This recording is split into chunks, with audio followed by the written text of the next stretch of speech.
Sarah Bennett's fingers moved methodically by the dim light of a single lamp, needle and thread piercing the worn sole of her work shoe. 3 months of daily repairs had stretched the synthetic leather to its limit, but she couldn't afford replacements. Not this month. Maybe not next month either. Outside the apartment window, snow began falling again. The third storm this week, each one colder than the last. The radiator clicked and wheezed in the corner, offering barely enough warmth to keep the pipes from freezing. Sarah had turned it down to the minimum setting 2 days ago, after opening the electric bill with its aggressive red final notice stamp and the circled amount, $217.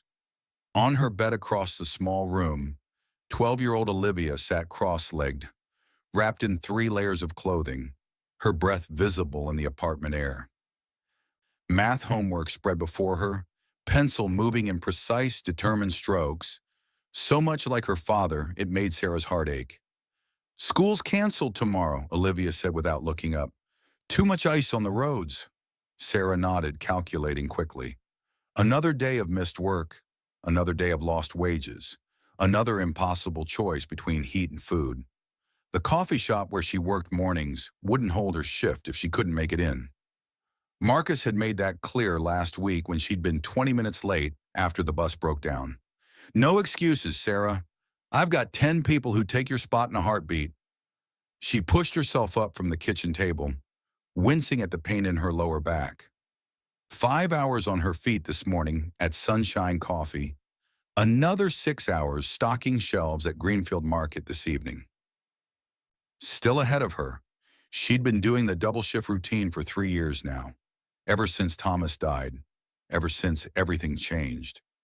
Olivia held up her homework, eyes searching for approval. Sarah studied the neat rows of equations, amazed at her daughter's precision despite everything. Despite the cold apartment, despite the too small bedroom, despite the school supplies purchased from the dollar store, while classmates carried designer backpacks, despite having a mother who was always either working or exhausted. "This looks perfect, honey. You've always had your father's gift for numbers." The words hung in the air between them, Thomas's absence a presence all its own. "Do you know what it feels like to choose between heating your home and feeding your child?" Sarah Bennett knew this choice intimately. She knew the weight of impossible decisions that no mother should have to make. 3 years had passed since that Tuesday morning when Thomas Bennett clutched his chest in their suburban kitchen and crumpled to the floor. At 38, his heart had simply stopped. No warning, no goodbye, no time to prepare for a world without him. Sarah closed her eyes, the memory still razor sharp, the paramedics working frantically, the doctor's face in the hospital corridor, the funeral where she'd stood, numb and disoriented, 12-year-old Olivia's hand clutched in hers, while people offered platitudes that evaporated like morning mist. What came after was worse. While grief still held her in its grip, Victor Bennett, Thomas's older brother, had moved with calculated precision. As co-owner of Bennett Construction, he'd somehow managed to restructure the company, manipulating paperwork Sarah was too devastated to properly read. By the time the fog of grief had lifted enough for her to understand what was happening, their family home was being sold to settle company debts, and Victor explained that Thomas's life insurance had been used as collateral for a business loan. "It's unfortunate," he'd said, his voice a perfect mask of practiced sympathy. "But business is business." Thomas would understand. She'd lost everything in the span of 3 months. Husband, home, financial security, and the future they'd planned so carefully. Even most of their friends, couples who dined at their table and vacationed with them, drifted away when she could no longer maintain their lifestyle. Now, 3 years later, Sarah and Olivia lived in a one-bedroom apartment in the part of town where the buses ran late and the streetlights flickered. Sarah slept on the pull-out sofa in the living room, giving Olivia the bedroom. They'd kept only what could fit in their compact car when they'd moved: photo albums, Thomas's watch, a few cherished books. Sarah flexed her fingers, stiff from the mending. She'd learned to be practical about grief, to compartmentalize it into the moments when Olivia was asleep. She couldn't afford the luxury of falling apart. Not when her daughter needed her to be whole. The ancient Chevy sedan had nearly 190,000 miles and made a grinding noise whenever she turned left. Each morning, Sarah whispered the same desperate prayer as she turned the key. Today, the engine caught, but the sound was rougher than yesterday. Olivia sat in the passenger seat, backpack clutched to her chest. The no-school announcement meant she'd come to the grocery store, sit in the break room doing homework until closing. It had happened often enough that the manager no longer commented. Single mothers weren't entitled to snow days. They were 3 blocks from the apartment when the check engine light flashed red, followed by an ominous mechanical stutter. Steam began rising from beneath the hood. Sarah guided the dying vehicle to the curb before it stopped completely. The finality of the silence when she turned the key again made her stomach clench. "Not now," she whispered. "Please, not now." Olivia stared straight ahead, her small face a mask of adult resignation no 12-year-old should have perfected. Sarah felt the familiar wave of inadequacy washing over her. This wasn't the life she'd wanted for her daughter. This wasn't the mother she'd planned to be. The snow fell faster now, already accumulating on the windshield. Her phone showed 20 minutes until her shift started. No money for a tow truck. No friend close enough to call for a ride. No choice but to start walking and arrive late, risking the manager's wrath and possible termination. Sarah rested her forehead against the steering wheel for a moment of surrender before the responsibility of motherhood pulled her upright again. She turned to tell Olivia they needed to walk when a knock on her window made them both jump. A man stood beside the car, shoulders hunched against the snow. Mid-40s, broad-shouldered with the weathered complexion of someone who worked outdoors. His expression showed concern rather than threat. Sarah lowered the window just enough to hear him. "Car trouble? Need a hand?" The words were friendly, his tone matter-of-fact. In the passenger seat, Olivia sat up straighter, studying the stranger with curiosity rather than fear. A good sign. Sarah had learned to trust her daughter's instincts about people. The man introduced himself as Jack Miller. He owned the garage 3 blocks down. "Been watching the smoke from your hood while shoveling my parking lot." Within minutes, Jack had the hood open, methodically checking components while snow gathered on his shoulders. His hands moved with the confidence of someone who understood machines intimately, who could diagnose problems by sound and touch. Sarah stood beside him, arms wrapped around herself for warmth, watching as he identified the issue. "Blown radiator hose.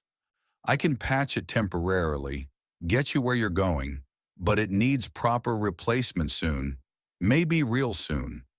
His eyes, remarkably blue against his tan skin, held no judgment, no pity either, just practical assessment. He returned to his truck for tools and supplies while Sarah called the grocery store, explaining she'd be late. The assistant manager was unsympathetic. "Third time this month, Bennett. One more and we're having a serious conversation." Jack worked quickly, efficiently, his breath clouding in the frigid air. When he finished, he wiped his hands on a rag that appeared from his pocket and gave simple instructions. "Drive carefully, no heat, straight to your destination. Come by the garage tomorrow if you can." When Sarah asked what she owed him, he shook his head. "Pay me when you get the proper fix." He glanced at Olivia, who watched wide-eyed from the passenger seat. "Or maybe your assistant there can help me organize my filing system someday. It's a disaster." The gesture was small but overwhelming in its kindness. Sarah blinked rapidly, refusing to let emotion surface. She'd learned that gratitude could too easily become tears, and tears were a luxury she couldn't afford in front of her daughter. Instead, she thanked him with a nod that conveyed more than words could express. The car started on the first try. As they pulled away, Olivia turned to look back at Jack, who stood in the falling snow watching them go. "He seems nice, Mom. Like someone from before." Before? The word hung between them. Before Thomas died, before Victor betrayed them, before life became an endless calculation of insufficient resources. Sarah arrived at the grocery store 23 minutes late. The assistant manager made a show of checking his watch as she rushed to clock in. Olivia settled quietly in the break room with her books. Another night of homework under fluorescent lights while her mother stocked shelves and worked the register. The shift dragged by in a haze of repetitive motion. Stack, scan, bag. Smile reflexively at customers who barely looked at her. Sarah's back ached and her mind kept returning to the car. A proper repair would cost at least $300 she didn't have. The apartment was 14 degrees below comfortable. Olivia needed new winter boots. Impossible equations with no solution. Her phone vibrated during her break. Unknown number. Sarah almost ignored it, expecting a debt collector, but something made her answer. "Is this Sarah Bennett?" The female voice was professional, unfamiliar. Sarah confirmed her identity cautiously. "This is Margaret Daniels from Daniels and Associates Legal Services. I'm calling regarding the estate of Eleanor Winters. I understand she was your great-aunt." Sarah froze, the break room suddenly very quiet around her. Aunt Eleanor. A distant figure glimpsed perhaps twice in childhood family gatherings, where the adults whispered about the eccentric old woman who lived alone in the mountains. A tall, silver-haired figure who rarely spoke but watched everything with piercing eyes. "Miss Bennett, are you there?" "Yes," Sarah managed. "Eleanor Winters was my grandmother's sister. I haven't seen her since I was a child." "I'm sorry to inform you that Ms. Winters passed away 3 weeks ago. You've been named in her will. We've been trying to reach you. The reading is scheduled for tomorrow at 2 Uhrnosh." Sarah's grip tightened on the phone. Tomorrow. Tuesday. Both jobs. Olivia. No car. An impossibility. "I can't make it tomorrow. I work. I have responsibilities." The lawyer's voice sharpened slightly. "Ms. Bennett, I strongly advise you to attend. The estate needs to be settled, and you're named as a beneficiary." The word beneficiary felt foreign in Sarah's mouth as she repeated it. People like her didn't inherit things. They worked and struggled and made do. They didn't get windfalls from forgotten relatives. What did she leave me? That will be discussed at the reading. 2 Waku. Our office is downtown. The address meant nothing. Downtown might as well be another country. Unreachable on her schedule, with her resources. But curiosity flickered, a dangerous spark of hope she couldn't afford. The next morning, Sarah made a decision that felt both reckless and necessary. She called in sick to the coffee shop. Marcus was incredulous, then angry. "You're joking. In 3 years, you've never called out." "I'm not joking. Family emergency." His response was immediate and final. "You missed today? Don't bother coming back." The line went dead. 3 years of burns and grease and aching feet. Gone. Sarah stared at the phone, shocked at how quickly security could evaporate, and yet also strangely liberated. She called the grocery store next, her voice steadier. "Death in the family. Need today off." Her supervisor there was unexpectedly kind. "Take all the time you need." The contrast to Marcus's reaction brought a bitter laugh. One job lost, one job kept. The mathematics of survival had not fundamentally changed. When Jack Miller arrived to drive them downtown, Sarah briefly explained about the great-aunt and the will. His response was simply to nod and say, "Let's find out what she left you." The law office occupied the 3rd floor of a granite building that intimidated by design. Marble floors, leather furniture, hushed voices, the trappings of wealth that made Sarah acutely aware of her mended clothes and discount store shoes. Olivia stayed close, unusually quiet in these surroundings. Other people filtered into the waiting room. Sarah recognized some with a sinking feeling. Victor, Patricia, and Robert Bennett, Thomas's siblings, people she hadn't seen since Thomas's funeral 3 years ago, people who hadn't checked on them once during the hard years after, people who now viewed her with barely concealed curiosity and judgment. Well, well, Sarah Bennett, all grown up. The voice belonged to Victor, expensive suit, practiced smile. His gaze traveled from Sarah to Olivia, then to Jack, making assumptions that colored his tone. I wasn't aware Eleanor knew you. She didn't really, not since I was a child. Victor's smile tightened. Then this should be quick. Aunt Eleanor was quite specific about her friends and family, very particular about who she trusted. His emphasis on family carried clear meaning. Jack, standing slightly behind Sarah, shifted his position subtly. Nothing threatening, just a quiet realignment that somehow made Victor step back slightly. Margaret Daniels emerged from an inner office, professionally elegant in a charcoal suit.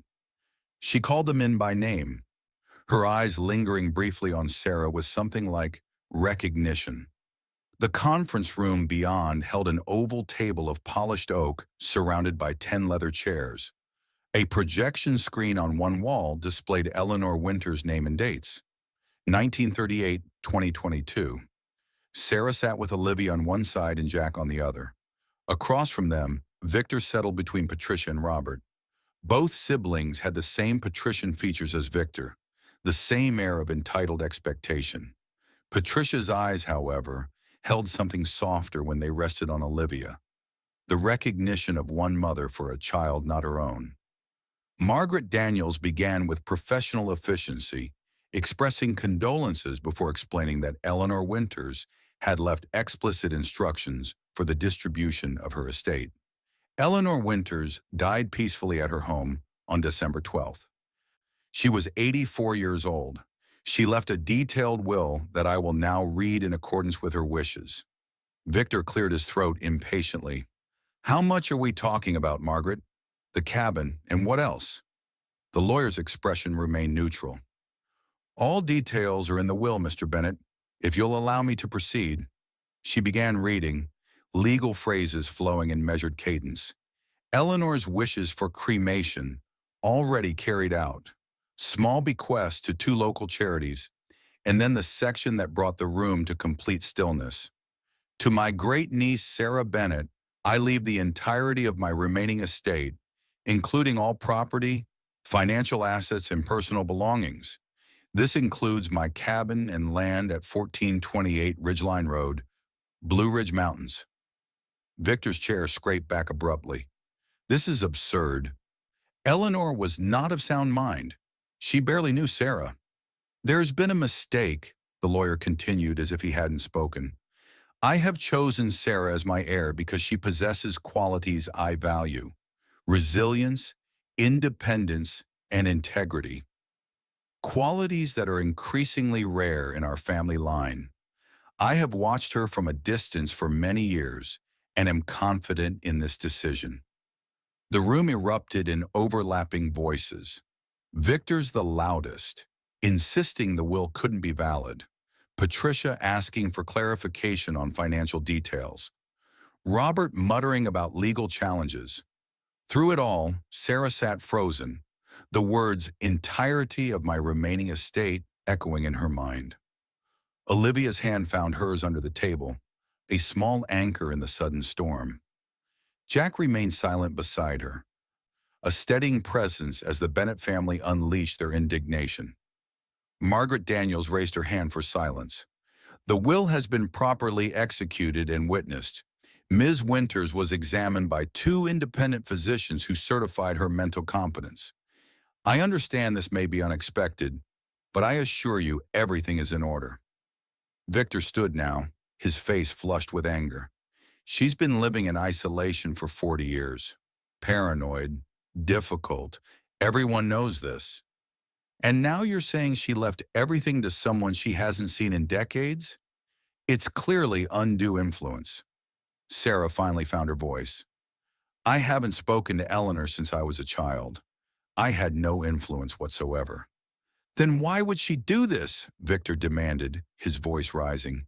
The cabin's worthless, falling apart in the middle of nowhere. What else is there? Margaret Daniels consulted her notes.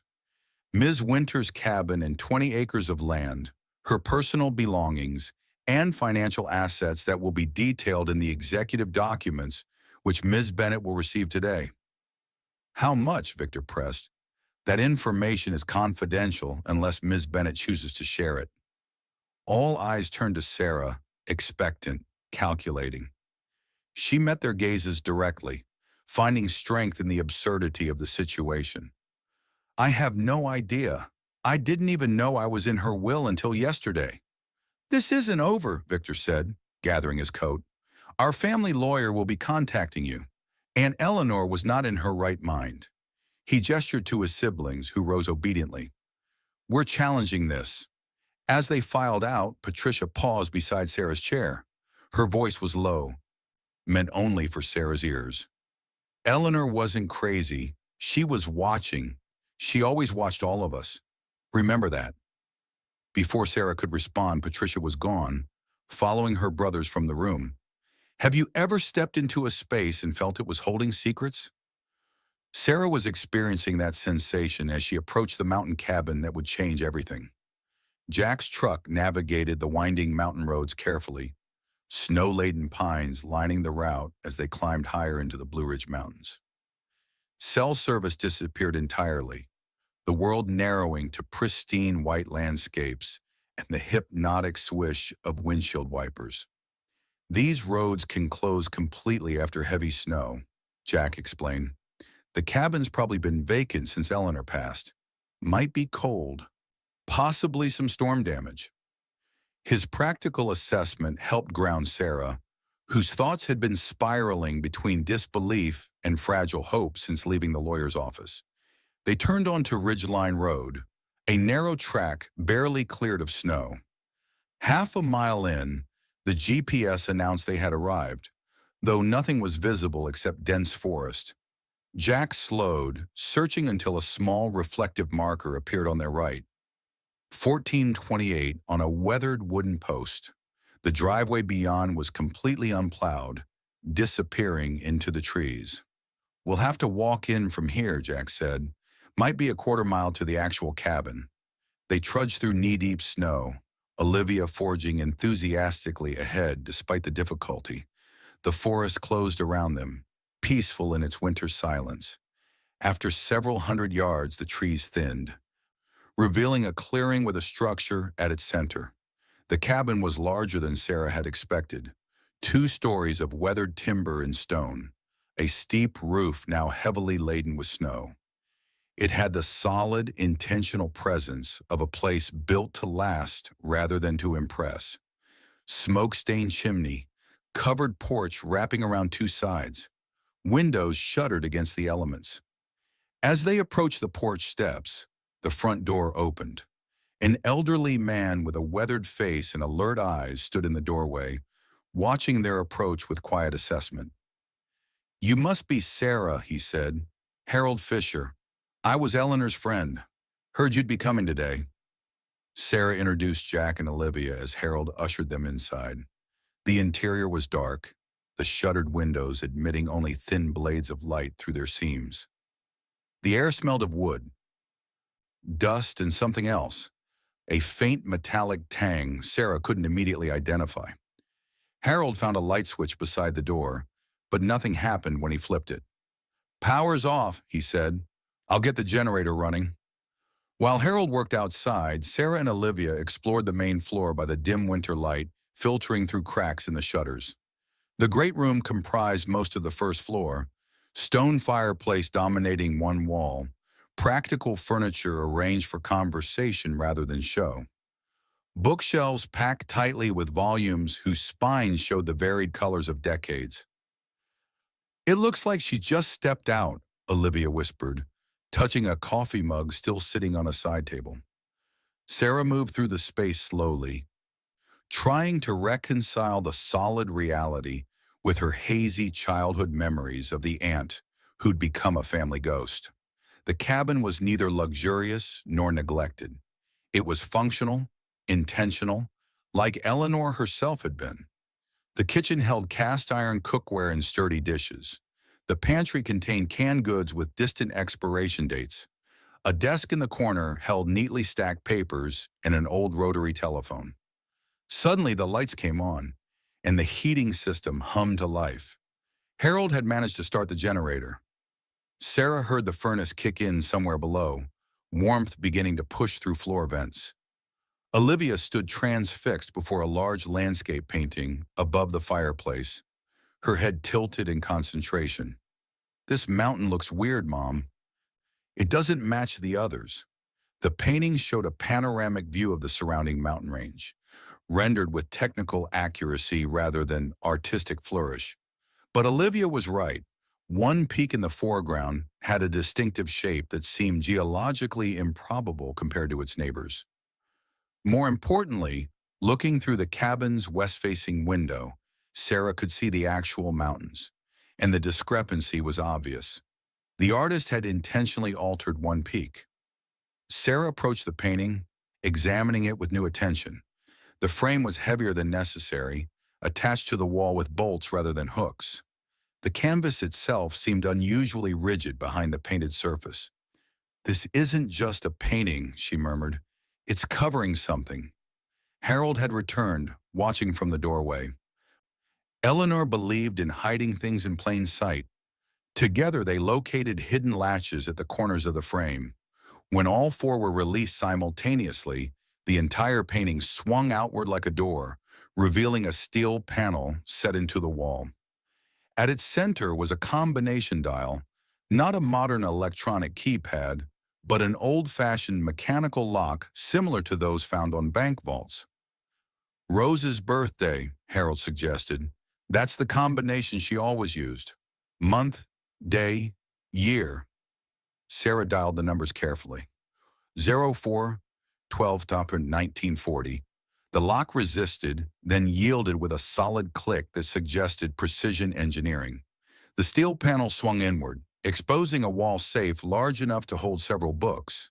Inside lay a stack of folders, a leather-bound journal, and a USB drive that looked incongruously modern among the analog contents. On top was a cream-colored envelope addressed to Sarah in elegant, precise handwriting. Sarah's hands trembled slightly as she opened it, unfolding heavy stationery with Eleanor's name embossed at the top. "My dear Sarah, if you're reading this, I have passed from this world, and you have inherited what I've built over a lifetime. I've watched you from a distance since you were a child. I saw myself in you even then. The determination, the self-reliance, the quiet strength that our family often mistakes for stubbornness. Look for the mountain that doesn't match. Trust only those who help without expecting return. Remember that wealth concealed preserves itself, but wealth revealed attracts predators. You'll understand soon enough." Below the letter was a postscript. "Harold knows everything. Trust him fully." Eleanor built this cabin after Rose died in 1962.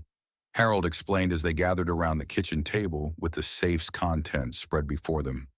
What began as a retreat became a fortress as her investments prospered and her distrust of others grew. Sarah examined the documents, property deeds, investment records, and technical drawings that suggested modifications to the cabin far beyond what was visible. Jack studied the drawings with professional interest. "These are military-grade reinforced construction plans, alternative power systems. Your aunt wasn't just building a cabin, she was creating a secure facility." Harold nodded. Eleanor had connections. She valued privacy and security above all else. As Sarah leafed through Eleanor's journal, a pattern emerged. Detailed records of financial transactions spanning decades. Observations about family members, including Thomas and his siblings. Notes about Sarah herself, tracking her marriage, Thomas's death, and her struggles afterward. She was watching me? All this time? Watching everyone in the family, Harold confirmed. She believed in knowing who could be trusted before offering trust. The financial records revealed a fortune hidden in plain sight. Hundreds of thousands, millions, accumulated through careful investment over decades by a woman the family had dismissed as eccentric and difficult. Eleanor was rich, Olivia said, peering at the statements over Sarah's shoulder. Really rich. Like movie rich. A noise outside broke the silence, the distinctive crunch of tires on snow. Jack moved quickly to the window. Someone's coming up the drive. Black SUV moving slowly. Harold frowned. That would be Victor. Always was too persistent for his own good. Sarah gathered the documents quickly, returning them to the safe except for Eleanor's letter and journal. The painting door was closed, the latches secured. The SUV stopped just short of the cabin. Two car doors opened and closed. Male voices, footsteps on the porch steps. Then a firm knock at the door. Jack positioned himself between the door and Sarah, his stance casual but prepared. I'll see who it is. He opened the door to reveal Victor standing on the porch, accompanied by a younger man in a parka who carried a leather portfolio. Victor's surprise at finding Jack answering was quickly masked by a practiced smile. Ah, the chauffeur. Is my cousin's daughter here? The dismissive tone and subtle emphasis made Jack's shoulders tighten slightly, but his voice remained even. Sarah's inside. Victor brushed past without waiting for an invitation, entering as if the cabin were already his property. The younger man followed, introducing himself as Thomas Reed from Bennett Financial Advisors. Victor surveyed the main room with calculated disinterest, though his eyes lingered on family photographs and potential valuables. So, you've seen it now, he said to Sarah. Rustic little place, isn't it? Probably needs $20,000 in repairs before it's even habitable. Before Sarah could respond, Harold stepped forward. This cabin has been maintained meticulously for 40 years, Mr. Bennett. Every system is functional and up to code. Victor's gaze sharpened as he reassessed Harold, recognizing a more knowledgeable adversary than initially assumed. And you are, what exactly? The caretaker. Harold Fisher. I was Eleanor's friend for 40 years. I helped her build this place. Victor shifted tactics, all business now. I thought we should discuss a reasonable resolution to this situation. Thomas has prepared some options. The cabin has sentimental value to our branch of the family. We'd be willing to buy it from you, save you the headache of mountain property maintenance, taxes, winterization. You'd have cash instead of a responsibility. Thomas opened his portfolio, presenting papers with professional efficiency. We're prepared to offer $80,000. Immediate payment. No real estate commissions, simple and clean. The low figure confirmed Sarah's suspicions. Victor knew nothing about Eleanor's hidden wealth. He valued only the cabin and land, and even then was deliberately undervaluing it. Before Sarah could respond, headlights swept across the front windows. Another vehicle approaching. Jack reported an older model pickup with one occupant. Through the window, Sarah watched an elderly man emerge, leaning heavily on a walking stick as he navigated the snowy path. Victor's expression darkened as the man entered. They clearly knew each other. Fisher, Victor acknowledged coldly, didn't know you were involved in this. Been involved since before you were born, Victor, Harold replied. Then to Sarah, storms picking up. Mountain weather's unpredictable this time of year. If you folks aren't equipped to stay overnight, you should head down before the roads get worse. The warning was practical, but something in his tone suggested it was directed primarily at Victor. The message was clear. They didn't belong here as conditions worsened. Victor recognized the dismissal and resisted. We're not finished discussing the property offer. Sarah needs time to consider the proposal properly. She's considering nothing tonight, Harold replied firmly. Mountains made the decision for all of us. Look outside. The snow was now falling in thick, swirling sheets, visibility reduced to mere yards. Jack confirmed the deteriorating conditions. We need to leave now if we're going to make it down safely. Victor reluctantly gathered his papers, handing a business card to Sarah. Call me when you're ready to discuss this rationally. Don't let sentimentality cloud your judgment about a property you can't possibly maintain. As Victor and Thomas prepared to leave, Harold made a suggestion that carried the weight of local wisdom. Follow the plow truck's tracks all the way down. Don't try any shortcuts. When their vehicles had disappeared into the swirling white, Harold's weathered features transformed. The guardedness vanished, replaced by something like relief. Now I can show you what Eleanor really left you. He moved toward the stone fireplace that dominated the cabin's north wall. The massive structure appeared purely decorative when inactive, a showcase of traditional craftsmanship. Now with flames dancing within its maw, it projected an aura of primordial protection against the winter wilderness beyond. Harold knelt with surprising agility at the hearth, reaching into the shadows beneath the firebox. His fingers located something hidden, a mechanism that clicked softly when manipulated.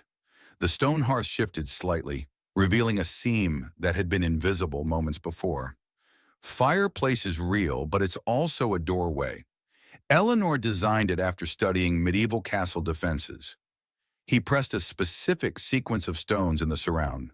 The newly revealed seam widened as a section of the hearth slid sideways, exposing stone steps that descended into darkness beneath the cabin. Cool air wafted upward, carrying the scent of concrete, metal, and something else. The distinctive atmosphere of a space sealed against external elements.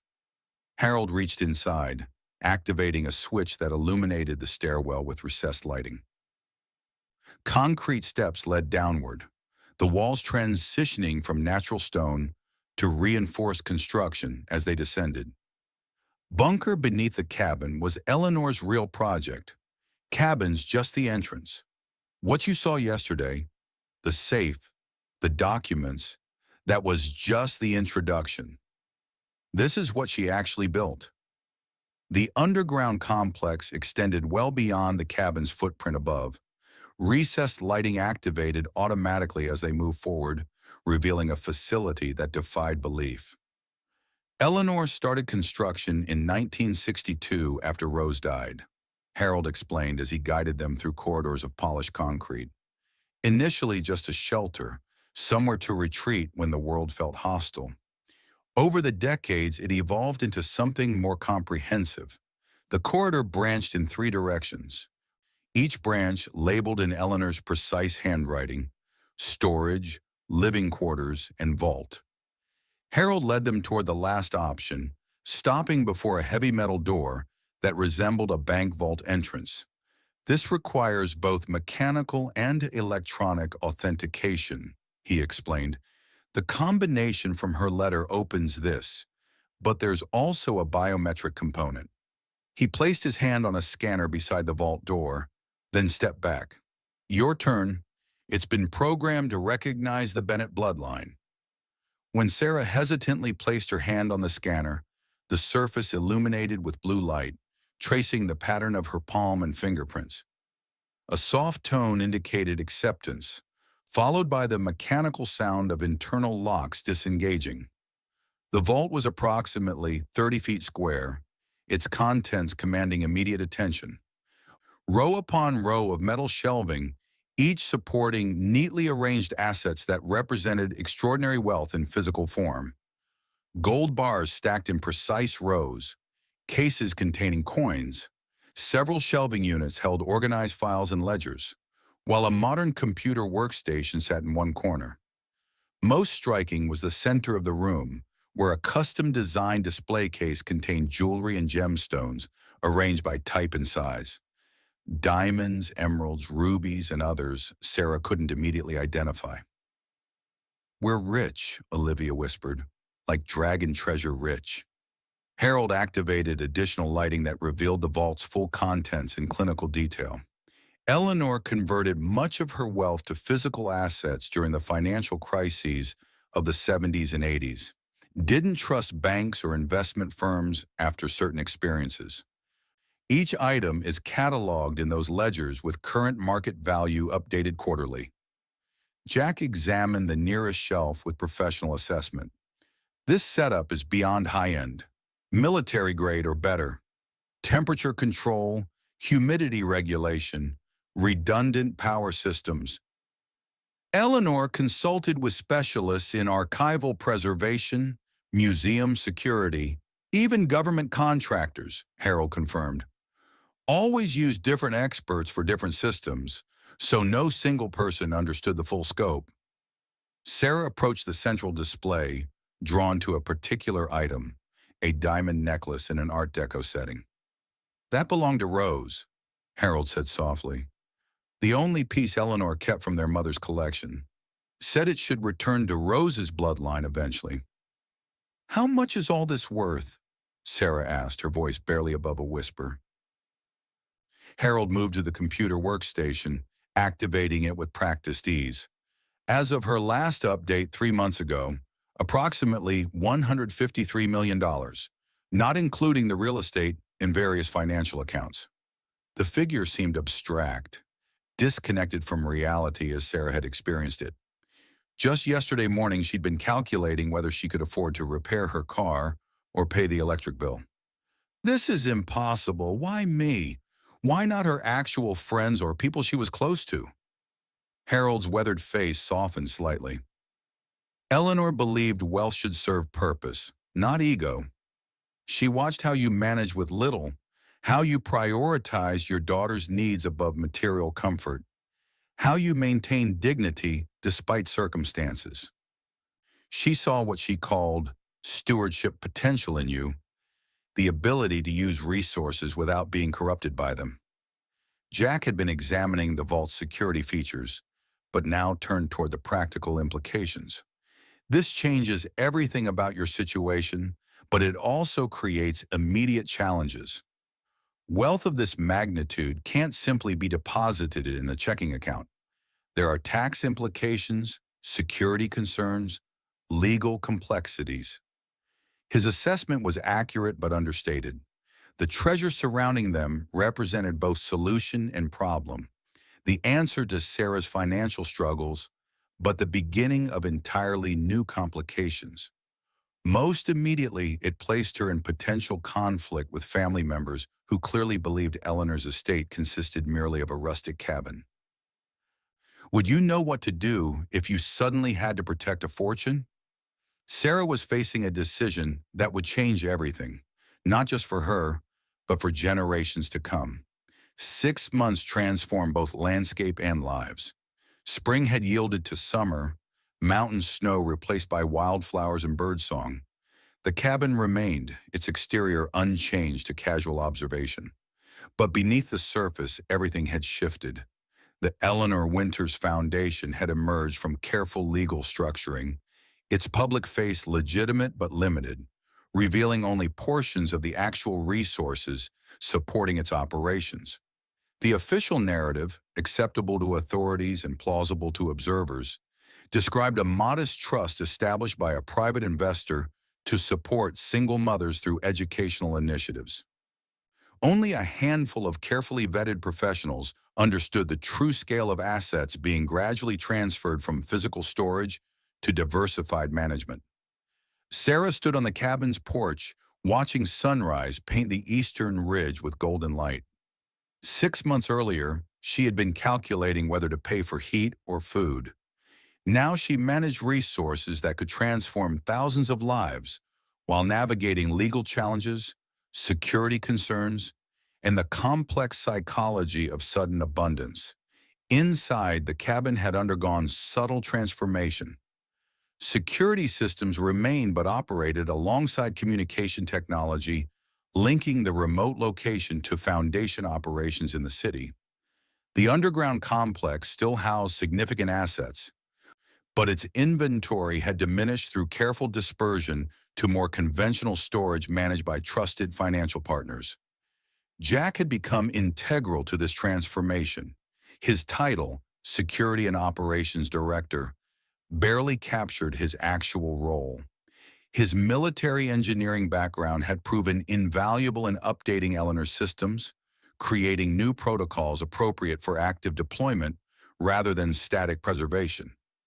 More surprisingly, his relationship with Sarah had evolved beyond professional collaboration, developing depth neither had initially anticipated amid crisis management and asset protection. Olivia had blossomed in response to stability and opportunity. At 13, she navigated the transition with remarkable adaptability, treating their new circumstances as adventure rather than entitlement. The practical education she received, accompanying Jack on security assessments, joining Sarah in foundation planning, provided context that prevented wealth from becoming abstraction. She understood resources as responsibility rather than privilege. The kitchen telephone rang, one of the few concessions to traditional technology in a space now equipped with sophisticated communication systems. The landline remained for specific reasons: its simplicity, its reliability in remote terrain, and most importantly, its status as the contact method known to potential challengers. Sarah answered with practiced neutrality, her voice revealing nothing about location or circumstances. The caller's identity registered immediately: Victor Bennett, his tone suggesting renewed confidence since their last confrontation. "We need to talk, Sarah. The situation has changed. I'm aware you've established some sort of charitable organization using Eleanor's assets. That creates significant tax implications you may not fully understand. I'm prepared to offer assistance navigating these complexities. For family reasons." His transparent attempt at leveraging presumed ignorance revealed more about his limited information than it created vulnerability. His awareness of the foundation, but apparent ignorance of its professional management, confirmed the effectiveness of their information control strategy. "Thank you for your concern, Victor. The foundation has excellent advisors handling compliance matters. Was there something specific you wanted to discuss?" Her response, neither confrontational nor accommodating, provided no new information while acknowledging nothing beyond what Victor had already revealed. The technique had become second nature over months of managing controlled information flow. Victor's pause suggested recalculation. "I've recently acquired some interesting documents regarding Eleanor's financial history, materials that raise questions about the provenance of certain assets. Could create complications for anyone attempting to establish clear title. Thought we might discuss implications privately as family." The implied threat marked escalation from previous approaches. No longer was Victor merely contesting the will or claiming superior ability to manage assets. Now he suggested potential challenges to the legitimacy of Eleanor's holdings themselves. Sarah signaled Jack silently, activating the call's speaker function so he could monitor the conversation. "Where did you obtain these alleged documents, Victor?" "Let's just say Eleanor wasn't as careful in her early years as she became later. Some transactions left paper trails, trails that might interest certain regulatory authorities if brought to their attention." Jack was already accessing files on Victor's recent activities on a secure laptop. His expression confirmed what their monitoring systems had suggested. Victor's financial situation had deteriorated further, increasing motivation for desperate measures. Sarah maintained controlled engagement. "If you have concerns about documentation, I suggest submitting them through proper legal channels. My attorneys would be happy to review anything you consider relevant." "Attorneys complicate matters that family could resolve directly," Victor replied, his tone hardening. "I'm offering opportunity to address potential issues privately before they become public record. My financial expertise could help structure solutions beneficial to all parties. A consulting arrangement, perhaps." The thinly veiled proposition amounted to attempted extortion, payment in exchange for suppressing allegedly problematic documentation. Sarah ended the conversation with practiced finality. "Any materials you possess should be forwarded to Daniels and Associates. If there's nothing else, I have appointments waiting." Victor's response was immediate, his controlled facade cracking slightly. "This isn't going away, Sarah. You're playing with resources you don't understand, risks you can't calculate. I'm offering protection based on experience you lack. Refuse that protection at your peril." The call ended with his implicit threat hanging unanswered, exactly as their security protocols recommended. Never respond directly to intimidation. Document thoroughly. Assess actual versus implied capability. Prepare countermeasures proportional to credible risk. 2 days later, their monitoring systems detected a significant development.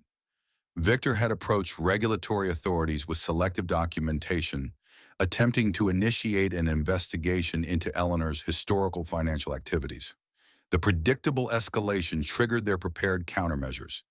Immediate proactive contact with the same authorities, providing comprehensive contextual documentation demonstrating legitimate strategy rather than questionable methods. Eleanor's meticulous record-keeping transformed potential vulnerability into demonstration of exceptional compliance. Documentation so comprehensive, it established not just technical adherence, but commitment to ethical execution beyond minimum requirements.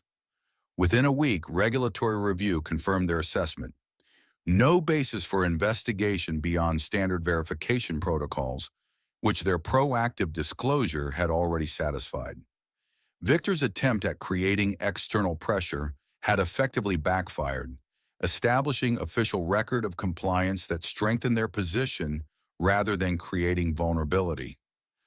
Then came the unexpected. Patricia Bennett requested a private meeting without Victor's knowledge or involvement. The encounter was arranged at a neutral location with appropriate security protocols. Patricia arrived alone, her demeanor suggesting internal conflict rather than confrontational intent. "I'm not working with Victor despite appearances. I'm trying to prevent him from self-destructing through increasingly desperate measures."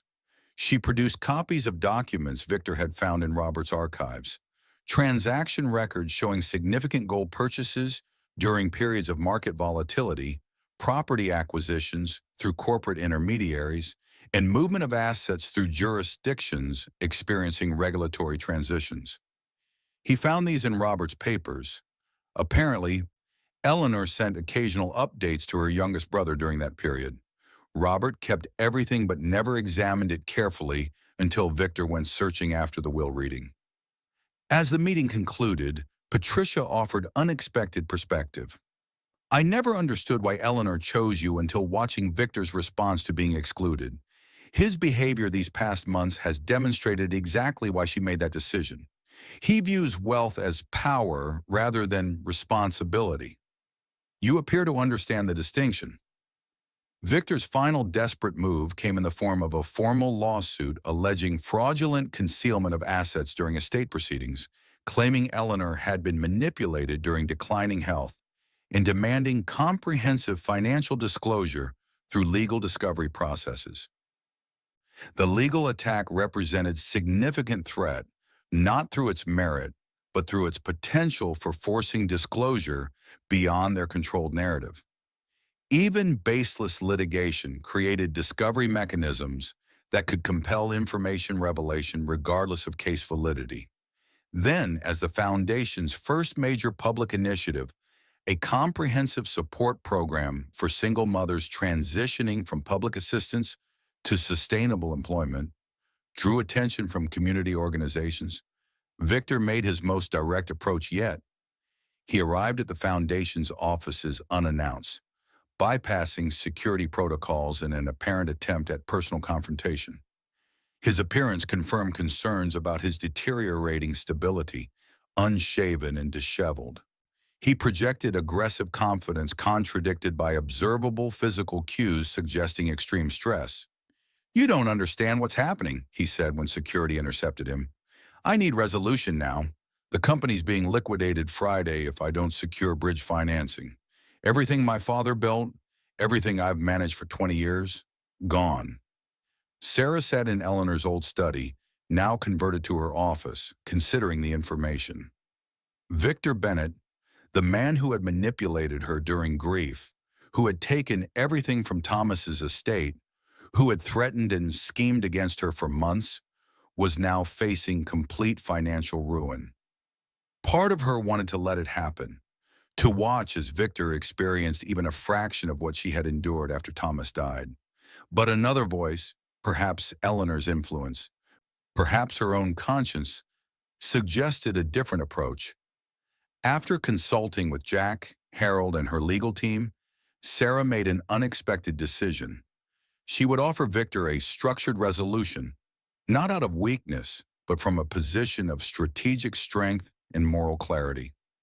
The proposal was presented formally through proper channels, financial intervention through independent business restoration specialists rather than direct foundation involvement, contingent upon comprehensive legal release of all claims, professional management installation at his company, and stringent governance protocols ensuring appropriate business practices moving forward.